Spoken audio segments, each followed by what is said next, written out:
ওয়া রাহমাতুল্লাহি ওয়া বারাকাতুহু। আল্লাহ পাকের দরবারে লক্ষ কোটি শুকরিয়া, যিনি আমাদেরকে কোরআনের মাহফিল করার এবং সেই মাহফিলে উপস্থিত হওয়ার তৌফিক দিয়েছেন। পৃথিবীর কোনো বাজে অনুষ্ঠানে আমরা অংশগ্রহণ করিনি।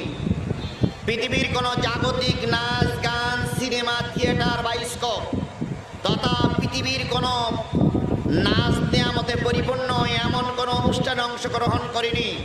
পৃথিবীর সর্বশ্রেষ্ঠ কিতাব আল্লাহর কোরআন।